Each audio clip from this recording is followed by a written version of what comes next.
Good afternoon. Afternoon, actually. How are you?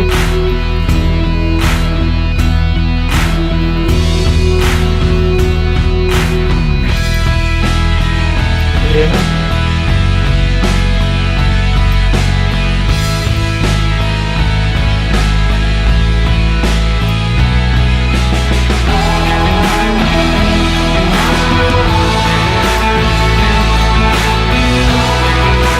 Alright, can you hear me? Can you hear me? Yeah, yeah. Cool, cool. Let's restart.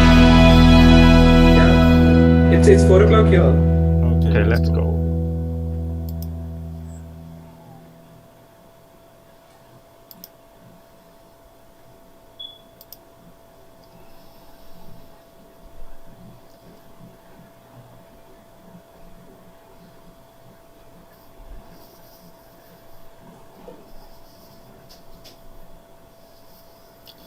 Okay. Hello and welcome to Desi Sportscast.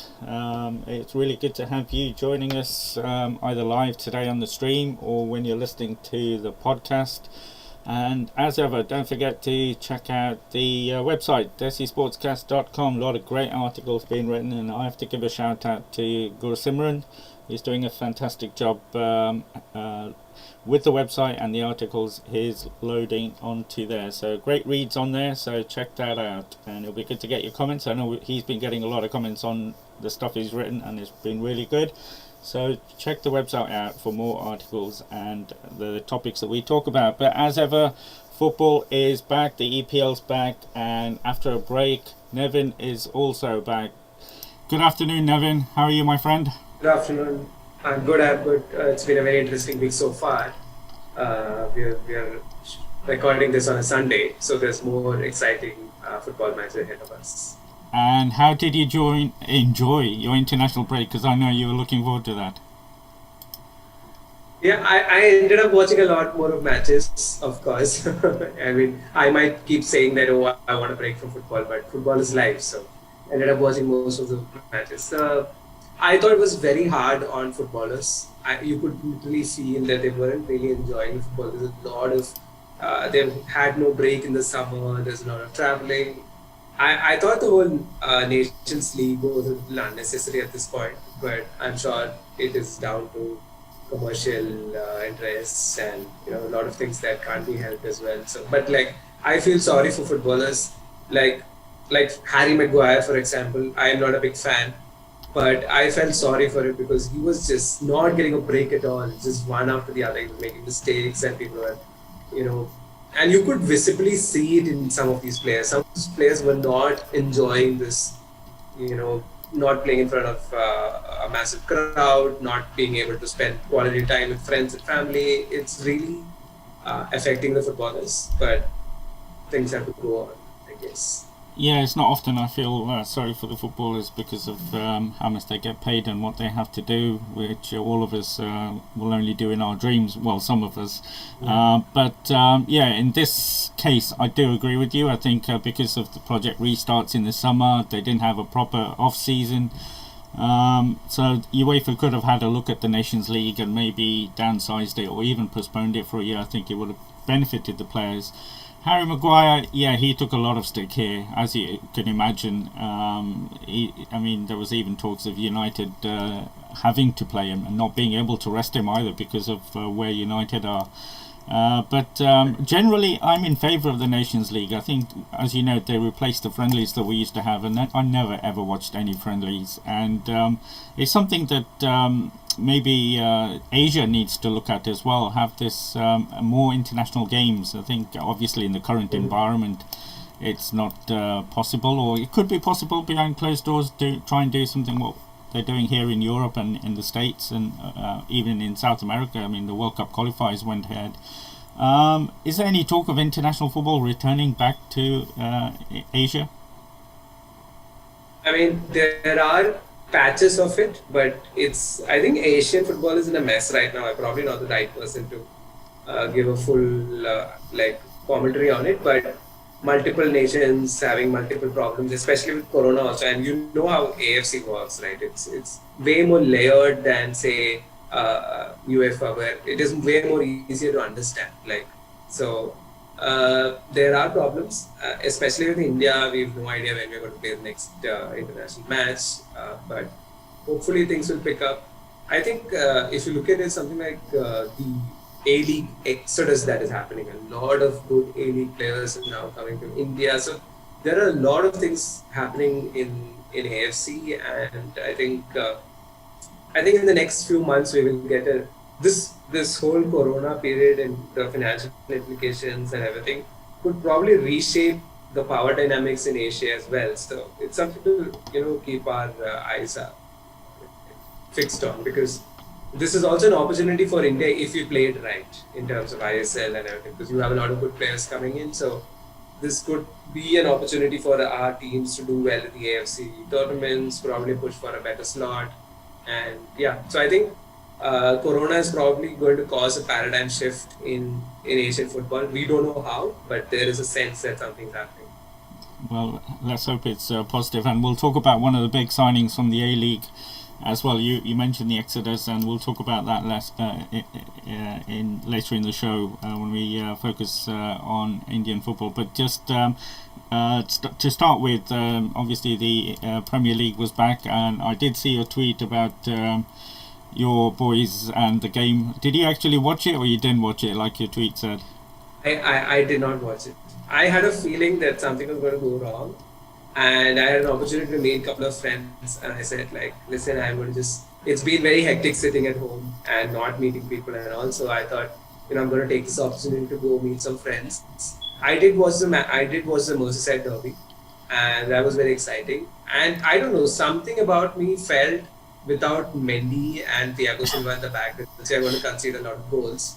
And I mean, you don't need to be a wizard to make this guess these days. I think if you are playing the fantasy league, you would want to put your strikers. I mean, whoever is playing Chelsea is likely to score. Like, I put Danny Ings in my team, so that way it was a win-win for you. But I was just thinking, and you mentioned Mendy. That as soon as you saw the team sheet and Kepa was playing, did that make up your mind? Because again, it was well, he wasn't the only one at fault, but a couple of teams we could mention, the defense. Why do managers not see that defense is so important? I know goals are important, but stopping goals are important as well. And two blatant mistakes again for your boys. I mean, again, we keep coming back to the goalkeeper or the centre back or anything, but this is the structural problem for Chelsea. It can't be that every match there is an individual error. You are putting a defender in a space that is making them prone to individual errors. So it can't be that Lampard just washes his hand away saying, oh, we were unlucky, we got another individual error costing us a match. It's not the case. Why don't you address it then? If you feel your defense is super leaky, play two defensive midfielders for a couple of matches, or find a solution to it, right? Don't ask your fullbacks to go forward a lot. Maybe, I mean, that's how. It's not like you can buy 11 players every summer, and 11 players that fit your bill. Lampard seems to be of the opinion that he needs Declan Rice, but okay, Declan Rice didn't happen. So now you have to come up with a solution, right? You've got N'Golo Kante, who's a fantastic player. Of course, he's no longer the same Kante that was at Leicester or early days in Chelsea. Still got his legs. You've got Jorginho, you've got Kovacic, all capable of at least, providing some kind of a shield. Play, I mean, innovate, right? You've seen played as a centre back when Mourinho was there, and as a centre defensive midfielder when Mourinho was playing. Find a solution. You can't just keep running away from the problem. Or you design a team that is relentless in its attack. So just, put in that many attackers and give them the freedom to go do what they want. But like you saw Pulisic being played in the right, when he's so better off playing in the left wing. You see Mount being played in different role in every match. Like, you don't even know what Mount is. Mount is like a versatile player if you want him as a forward. I mean, I have deepest respect for the player because he is doing what the manager is asking him to do. But you need to come up with something. It can't be just mindless running, and it's like everybody knows what to expect from Chelsea, and that's not good enough. Yeah, and it does surprise me because, like you said, they play Jorginho and Kante just in front of the back four, so you'd think there'd be a bit of solidity, but I think it's the fact that the confidence isn't there, and there's a mistake in Zuma, there's definitely a mistake in Kepa, but it sort of nullifies the investment Chelsea have made up front. I mean, it was for a Chelsea fan, it must be good to see Werner get into the scoring mode. Absolutely, and I don't know. So in this case, so you must look at, say, Brendan Rodgers, for example. Can you then believe in your team and play, say, a 4-1-4-1 and just have one defensive midfielder in the hope that you can press the opponents in their half? Chelsea were not playing a Liverpool, they were playing a Southampton. So if they had the intention and the desire and the training to go with it, they could have actually pressed Southampton and dominated. That's what big teams do, right? That's what a Manchester City does when they go play a small team. When Liverpool goes to play, when Bayern, that's what you expect when you put like 200 odd in a summer, and and all on like attractive young players. So because there's nothing Lampard can possibly complain about the summer, and I think the patience is wearing thin. People are beginning to realize that maybe Lampard is not fit for this role. Let's see. Let's hope. Yeah, I think he did have his heart on set on Declan Rice, but I think it shows the fact that he doesn't have confidence in the backboard, that he's playing two CDMs. But to a game that you did watch, and I watched as well, and it's not often I feel sorry. Well, I can't remember the last time I felt sorry for Liverpool. I still don't want to feel sorry for them, but still. I know, but you kind of have to yesterday. I thought Pickford, everybody knows he should have been sent off. How he stayed on, I'll never know. And as for that VAR decision, I know Liverpool have had their fair share, especially in the last season, in terms of VAR and how it went for them pretty much every single time. So it's sort of a little bit of payback. But I know you don't feel sorry for them, but they were unlucky yesterday. Oh, absolutely. Like, I mean, enmities aside, and like, it's absolutely unfair because there's nothing in that VAR to suggest that it could have been offside. Like even an armpit, even a sleeve or something to suggest that there was an offside. Then we could have at least said, oh, okay, unlucky or something. Here it seems like a wrong decision, and that's really unfair. Like, I mean, I would have hated Everton to lose because Everton have been doing really well, and I would like the Merseyside to be a little more blue. I mean, blue is our favorite color. So, but just generally, I think it was very upsetting for a football fan in general, because the whole idea was to erase errors from the game, or at least reduce errors from the game. But VR is now adding more to the drama, and it's just all over the place right now. They have to come up with a solution, and I think one of the best things that they can do is actually enable the communication that is happening between the referees and the VAR. So if at least the audience can hear what their thought process is, that probably will help. It has multiple other sports where they keep telling, this is what I'm thinking, this is why we are giving the decision. So that at least there is some sense of clarity as to why VAR gave that offside. Right now nobody knows. We're just like looking at it, we can't see it. Yeah, 100%. I've been saying this for a while now, that referees seem to be above the law. That they can't be questioned, and we've seen in cricket, we've seen in rugby here, in American sports, you can hear the communication between the side referees wherever they're based and the on-field referees, and I think that would make a huge difference to reduce the the confusion as to why some of these decisions have been made. But I thought VAR was being improved with the referees going to the sideline to have a look themselves, so they make the final decision. I think that was well overdue. That was missing last year, and that caused a lot of controversy. But then you get decisions like yesterday, and you think, 2 steps forward, 4 steps back, or something of the equivalent, and that was a poor decision for a offside. But Everton's still top. I still their first team is like pretty much nailed on, and I think they'll be really good. It's if they have a couple of injuries, I'm not sure they've got the squad, but a really good start for Everton. But for Liverpool, problems apart from the decision yesterday is the possible loss of Van Dijk for 6 to 8 months. They're saying, I know no decisions, no announcements have been made, but they're talking about an ACL injury, and Klopp was not very optimistic yesterday. That's going to be a huge loss, especially with Alisson out as well for a few weeks.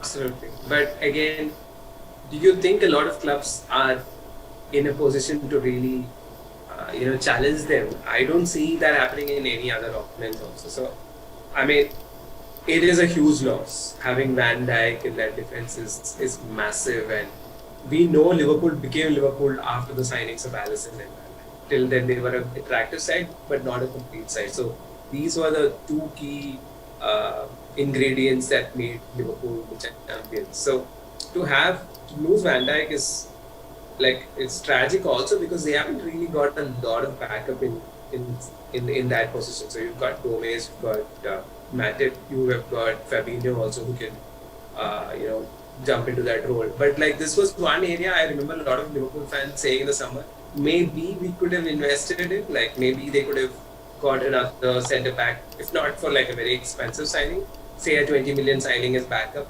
Now Liverpool might be thinking, oh God, did we like stretch this a little? Because Fabinho's presence in the centre midfield is also very important.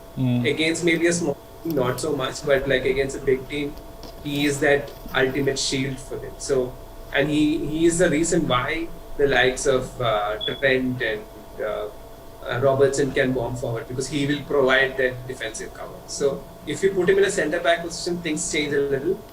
But I still feel Liverpool has got enough ammunition to see them through this battle, because I'm not really convinced by other teams. All of them look very patchy. You saw what Chelsea did last night. Manchester United struggled for most parts, and then they just like broke free.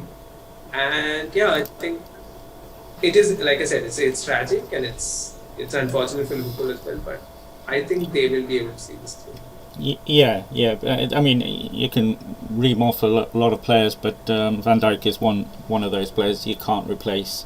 I think there was also some injury concerns with Thiago. I think that was I'm glad that was at least red carded. Richarlison was red carded for that tackle. That was atrocious. And that was nasty as well. Yeah, hopefully Thiago will be fine, but I think there's some doubts around him as well. But again, it will be a case of relying on the top three, and hopefully they'll, well, for Liverpool anyway, they'll keep scoring to nullify any issues they might have at the back. But you talk about the two Manchester clubs. I mean, Man City. I mean, I watched part of the game and they look good, but again, not a real threat. In scoring, they had a couple of chances. Man United, Oli seems to do this. He has a couple of bad results, then he has one more just to keep him going. What did you make of those two results? I was very happy in the sense I thought City's performance was very complete. They didn't look at any point. I mean, I didn't think Arsenal threatened them so much, and it also has to do with Arsenal's setup, which is meant to like sit down and sit back and defend and really rely on Aubameyang to get them the goals. It really didn't work out yet well yesterday for them. But City were like complete. They look more assured in the defensive scheme of things as well. But something with City is that they will attack, but it's like they've forgotten the art of scoring goals. They just go around the penalty box and then they don't know what to do. It's just a half-hearted attack, or they just want to pass. It reminds me of a couple of seasons for Arsene. Yes.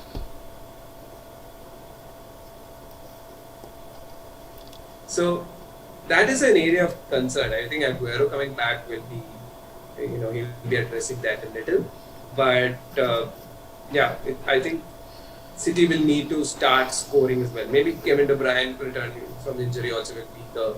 If Aguero and KDB are playing, then it will probably be a more inside. Yeah. With United, again, I've been saying this out loud for a long time. I think Juan Mata is a very good player. Agreed. And especially runners like Rashford floating midfield with somebody like Bruno in there. I think this he's got so much more to offer. People, I've sort of written him off, and so seeing Mata doing Mata things were, that was a very happy moment for me as a Chelsea fan.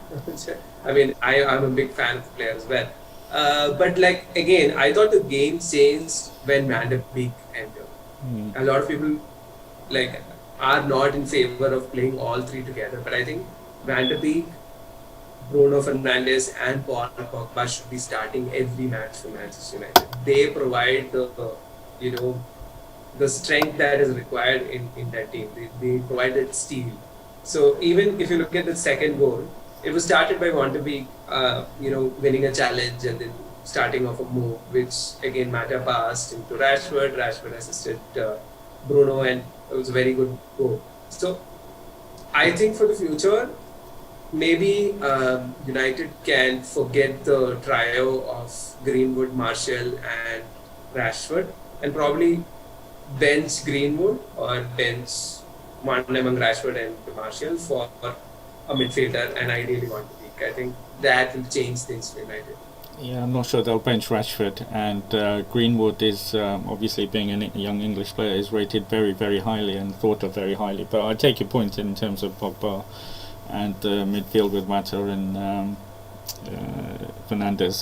That on paper at least, it looks a pretty formidable midfield. I was hoping you would take a break because the big game of the weekend is obviously going to be very late for you. It's going to be well past midnight, or is it close to midnight? Because the mighty Leicester City are playing at Villa, against Villa at King Power Stadium here. What are the chances of you staying up to watch the biggest game of the weekend? Probably say 80-90% because I'm usually awake at that point, and if there's football, I watch it. So yeah, I'm a little bit nervous. I mean, we usually have we have got a big rivalry against Villa, and obviously they're coming back on the back of that incredible win against Liverpool. But we've got a few injuries as well. It'll be interesting to see because there's talk. I heard Vardy is not starting. I'll be surprised if he's starting. He's got an issue, if he's not fit. But even a half-fit Vardy, just being in the team makes a big difference. But there's talk of I don't know if you remember him. We bought Islam Slimani a few years ago. We couldn't. He's still there. He was supposed to go out on loan again because that's where he spent most of last year. But he couldn't find a deal, so he's in the squad for the Premier League. So I think there's a chance of him being on the bench. But I liked him. I think he's a good option to have. He was a good option. He offered something else for a while. He had more physique and it's a good. Yeah, we don't score many with headers, but he was one who you could rely on if the ball was put up. But it's not the type of football that Brendan or previous managers wanted to play with the big guy up front, but I have a soft spot for Islam Slimani. I've seen him score some really crucial goals for Leicester, and I think there was a bit of a falling out as well naturally, but hopefully fences have been mended and he can come back and do a job for us, because if Vardy is not playing, that's a big loss. But we've got issues around the defence as well, but we'll see how we get on. It's one of those games that in the morning I'll take a point, but you always hope for 3 points. You never know which Leicester's going to turn up. But now moving to football back home, and huge news, and it's all been about East Bengal. And you mentioned it at the start, the exodus of staff from the A-League, and one of the big ones was, of course, Robbie Fowler. He left. He was on a 2-year contract with Brisbane, I think his team was, and because of Corona and everything stopped, he didn't want to be away from his family, so he came back. And that was a very left field. I don't know. Was there speculation? I don't know, in India about such a big name being. There was actually. I mean, I didn't take it seriously. East Bengal would look for a project and a big name. Somebody who's known for his coaching abilities, quote unquote, than say a marquee figure. But East Bengal are intent on going big this summer.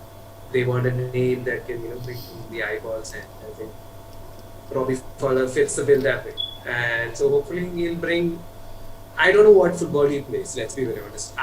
In my head, I'm expecting the same David James's football or like Steve Coppell's football. What most English coaches have brought to India, I'm expecting the same from Fowler as well. But I hope it's more exciting because I was pleasantly surprised with what Owen Coyle did. So you don't have to be so radically different from the English way of things to make it really attractive. So hopefully he'll bring good football to East Bengal because it's that city deserves it.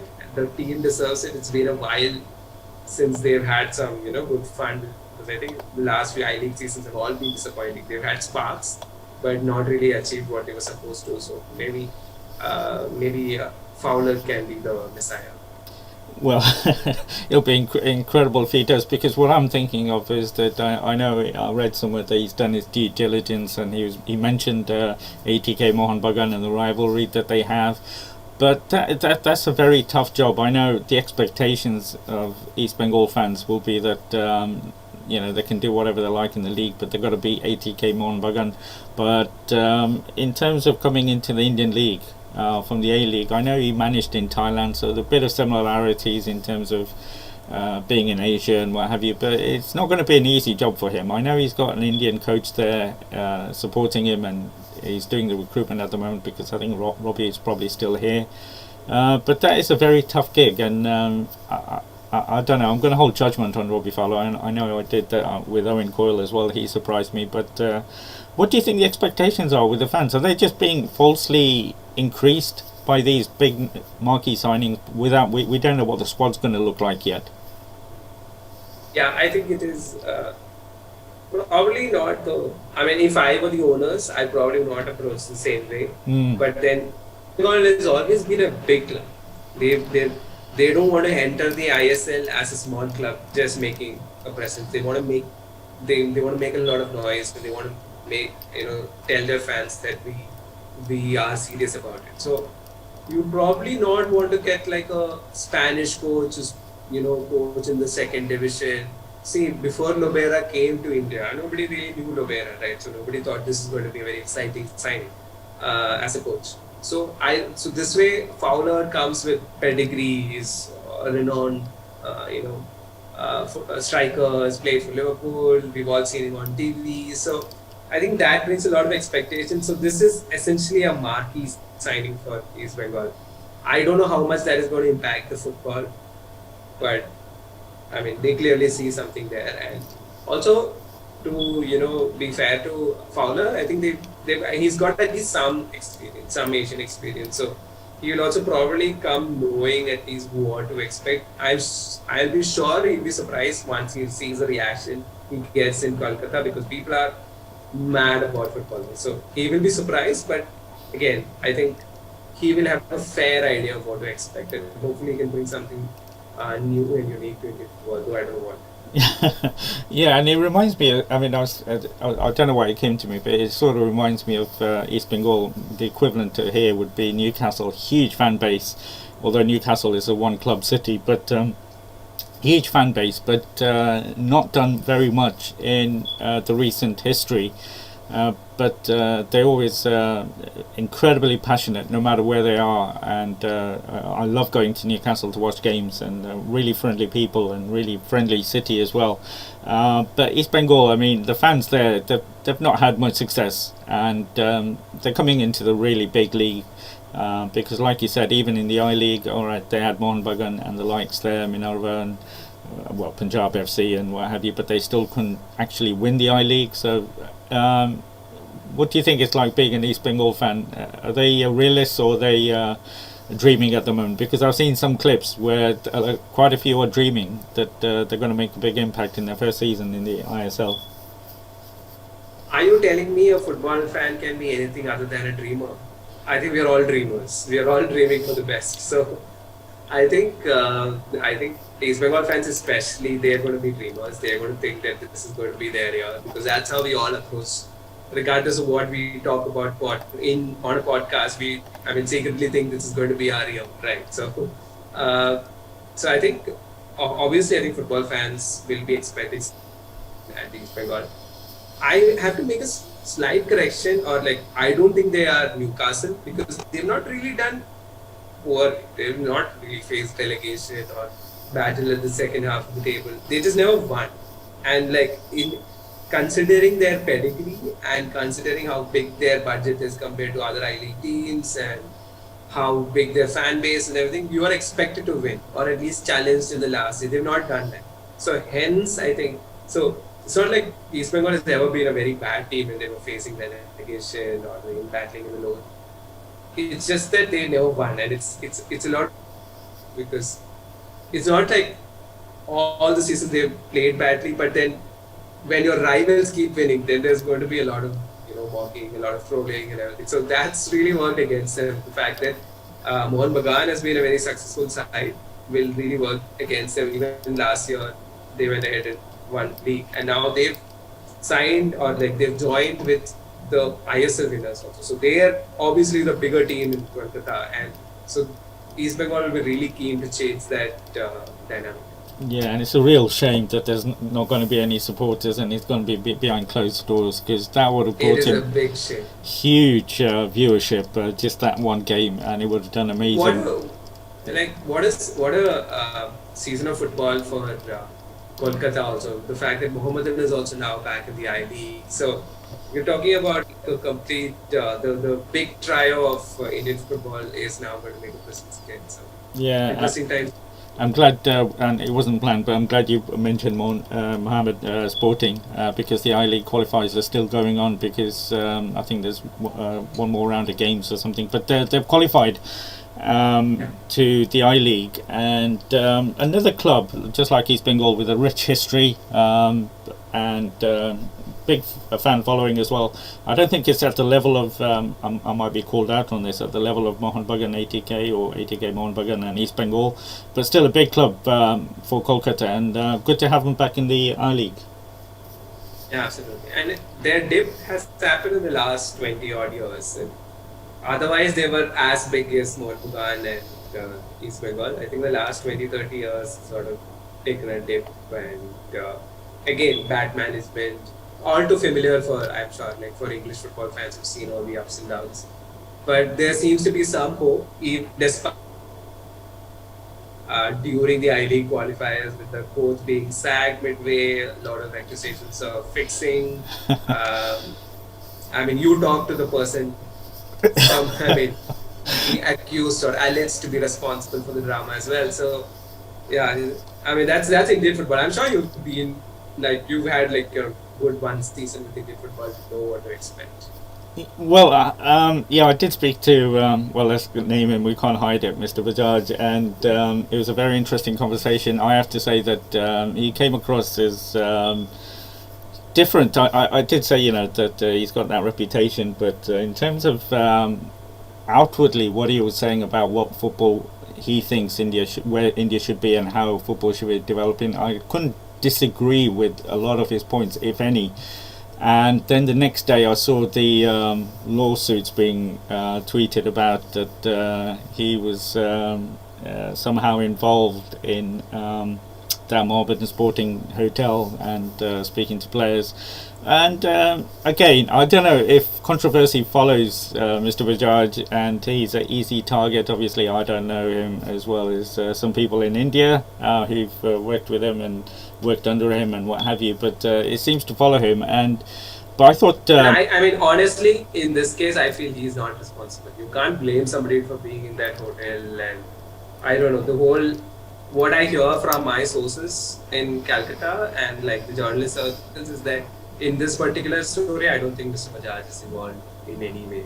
It's just a lot of internal issues being just blown out. Yeah, and it's not a good sign for Mohammed Sporting as well. I mean, to sack the coach, having done so well on a pretext that wasn't justified, doesn't shine a good light on them. But yeah, it was an interesting conversation with Mr.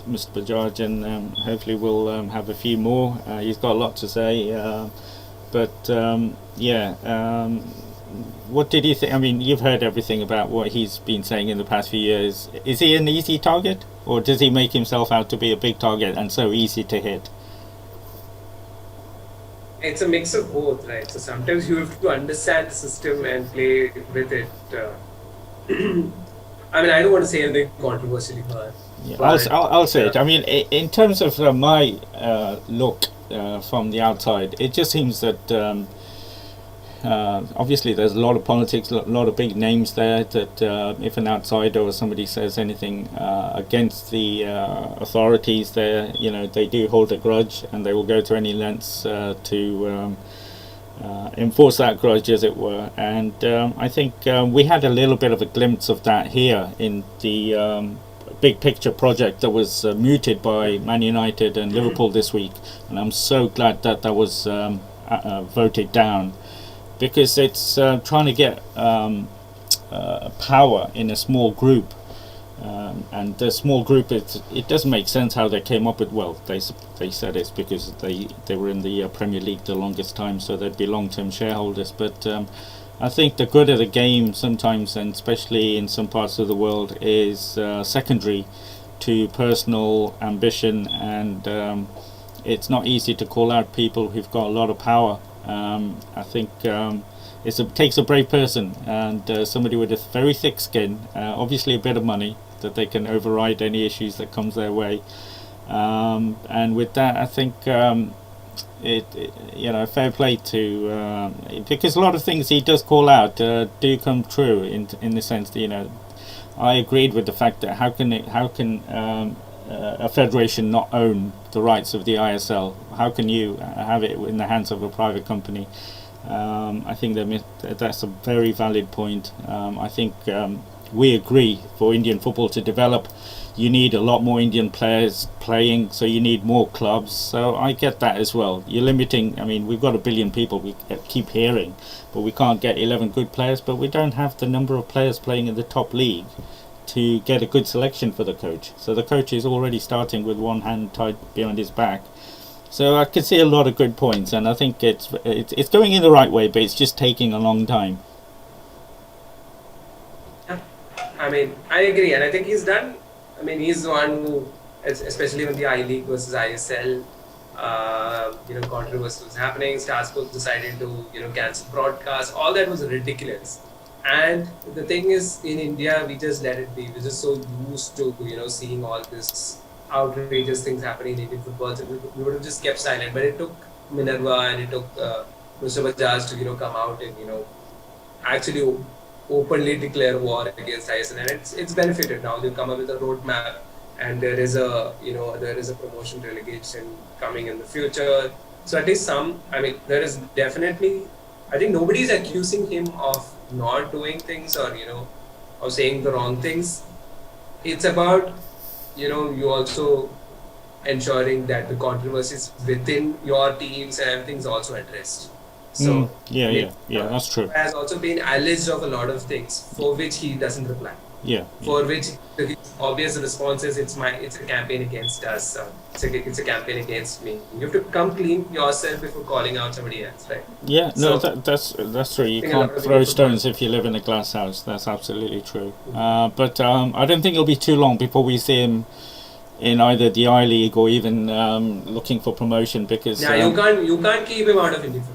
Yeah, he shared his plans, and I think we did talk about his plans, but because I said, why did he sell Minerva, and he gave a valid point, that he took it as far as he could, and with the finances in the I League at the moment, so he's got this new project with Delhi FC, which sounds really exciting. As you know, we spoke to those boys in the summer when we were talking about when they were Dynamos, but he's got the plans of taking that club into the I League once promotion and relegation starts with the ISL in that football plan. So I'm sure we've not heard the last of Mr. Bajaj, and I'm sure we'll be speaking to him more. And I mean, let's be very honest. Whether you and I like him or not, we need such characters in Indian football. It can't be just one boss for all, and they just giving us PR notices and we just following it. It doesn't work that way. Football's a democratic game. Just like the big picture was kicked out, we need multiple voices. So, and at the end of the day, just like we discussed earlier, that football is, and it's about hope. So it is important that if I am starting a team today in Kochi, that I have a path in front of me, that I can dream about having an ISL club in say 10 years. If you don't offer me that path, if you don't, if you say no, you can only grow till the I League or the second division, then I'm no longer interested in the project. So you should give me the space to at least dream, right? So I think that way, I think Mr. Bajaj has come out and been the voice for the dreamers. Yeah, absolutely, and you need a dream. And like I said, I'm glad the project Big Picture was voted down here because I think it was my club, and I'm wearing the badge that proved that we did win the title. If anybody wants any further proof, but I think that upset the big six here. That a small club like Leicester can win the Premier League, and they don't. They're trying to do everything they can to ensure that that doesn't happen again. Whether it's Leicester or another club like Wolves or even Leeds to that extent. And same with the Champions League, and you see all these stories of they've been running through for the past 3 years of creating a Super League in Europe, and it's all about the big clubs looking after themselves and not wanting the smaller ones to dream.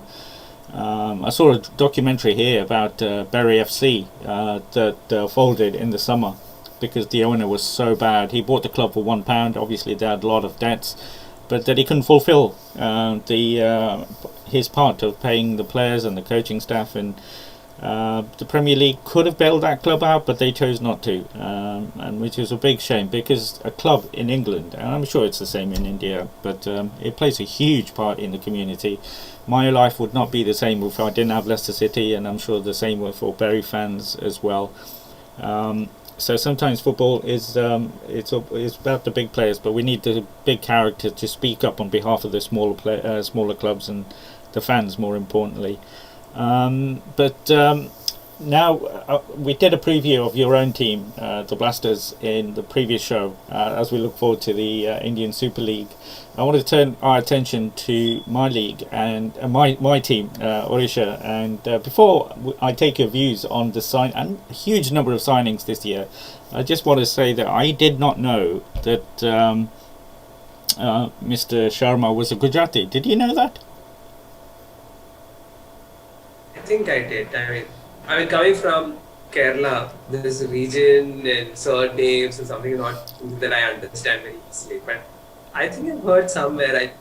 I think I did know. Oh, I wish I knew that when we interviewed him, because this week I saw a tweet about I think his father, where his father was born or where the family is from, Bhavnagar, which is close to where my family comes from in terms of India. Close is 500 kilometers or something, so it's not too far, but it's in Gujarat. So I would have asked him why he didn't take the club to Gujarat and for top level football to Gujarat, but that's for another conversation, and I'll hold that thought. And if he's listening, it'll be good to hear your thoughts. Maybe it's because the state government didn't give him the incredible support Odisha government has, obviously.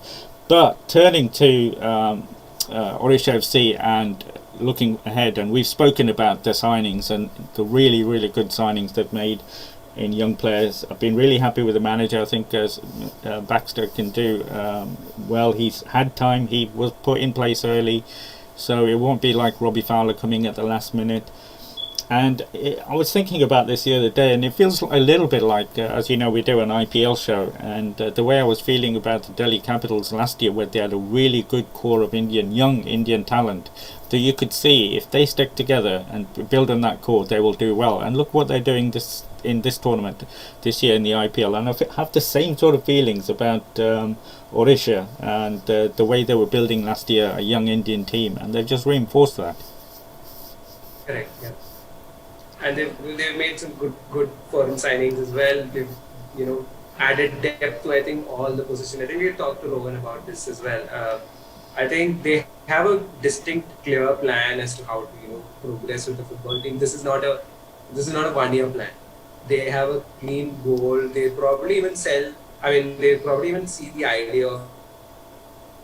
So they've got like they're developing a system there at Odisha, which very hard to not like. And also Odisha itself has been a big an incubator for sports. So like a big space for sports to really flourish in terms of hockey, in terms of every sport. So I think I think it's a good franchisee, and it's they've got a good vision, and hopefully, they are there as an outside favorite for our playoff spot this season. And I'm sure the management would not want anything else. So it's a good team to support if you're like really keen on young Indian talents.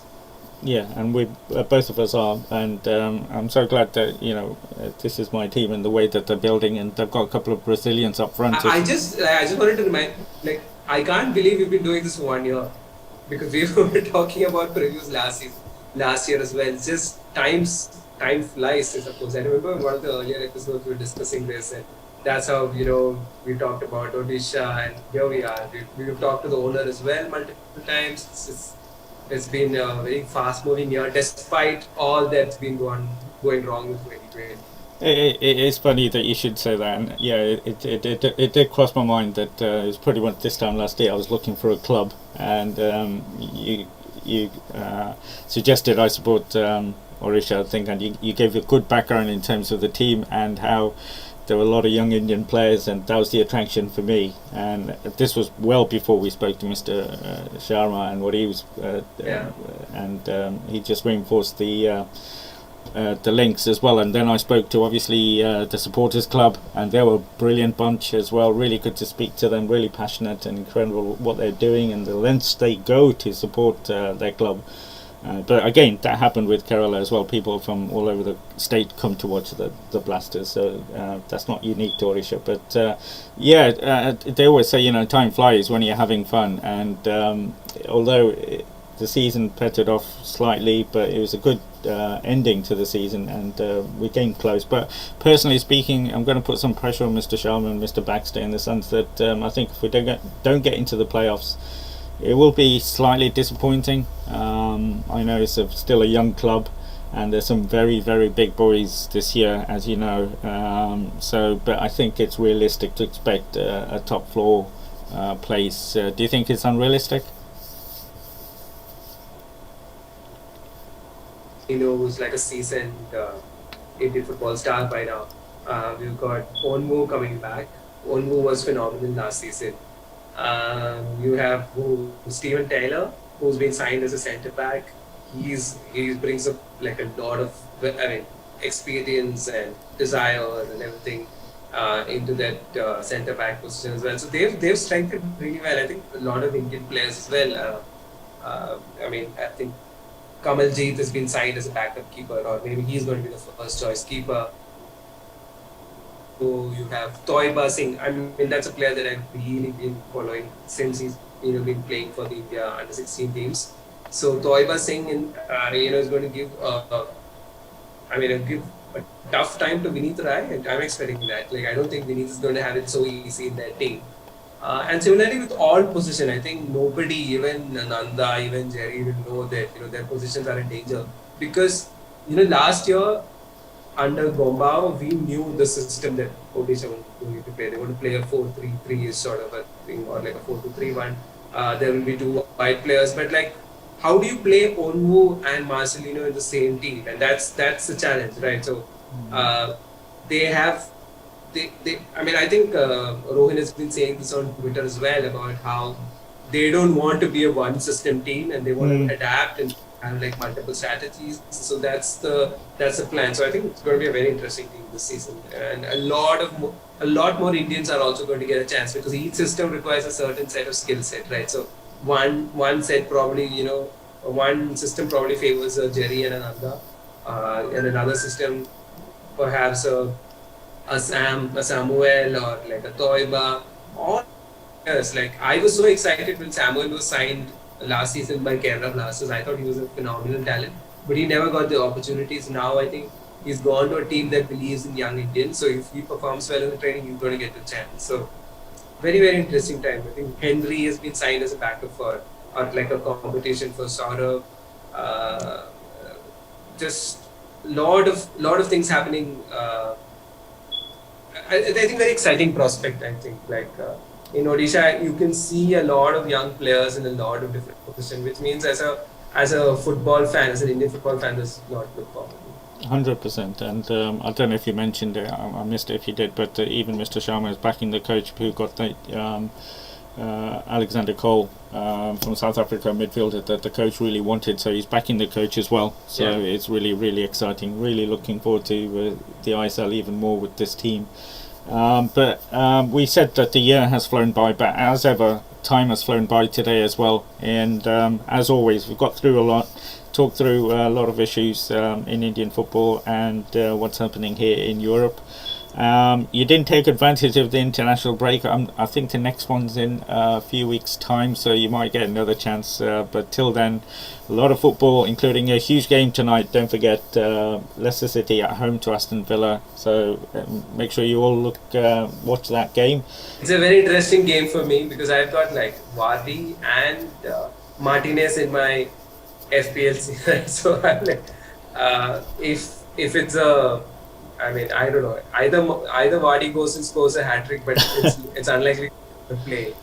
If otherwise, then I don't mind a 0-0 draw, despite the idea of a boring 0-0 match. I think a Martinez clean sheet would be quite nice for me because I've had a horrible time with FPL this week. I had Jota in my team. I had ZH. I put like a lot of thought into getting differentials, but none of them played. So it's been a tragic week. Oh well, I'm joining you in that club because till date I've only got 16 points. The average is 28, the highest is 104. I had a good start, first 3 weeks were really good, but then game week 4 was really bad for me. Game week 5, so far, and like I said, I need Vardy to play. I'll be just happy if he plays because that'll be 2 points. And if he scores, that'll be a bonus. But I'm not doing too well this week, but not too bad in the league. I think I'm about just under 3,000 actually, 2,991, which isn't too bad. That's okay. Out of 1 million, so that's not too bad. So we'll see how that fantasy league goes. But Nevin, as always, fantastic to speak to you, my friend. Wish you a safe and enjoyable coming week. And is the weather cooling down now? I didn't even ask you about the weather. Is it getting better? Last week it was all rain. Like it was raining all the time, and so today it's been sunny and bright again. But like that's Kerala for you. It doesn't get really cold or anything. It's just probably it dips by like 3 degrees or 4 degrees. Unfortunately, cold is the only thing we've got to look forward to here in terms of the weather for the next 6 months. It's all downhill. Even when I wake up now, it's dark, and you can start. It's not depressing; is the wrong word for it, but the weather does make a difference in terms of it's not good. Anyway, but at least the football's keeping us going, so fantastic speaking to you, and we'll catch up again next week because I'm sure there will be a lot more happening in football this week and over the next weekend. Take care, my friend. You too. Have fun.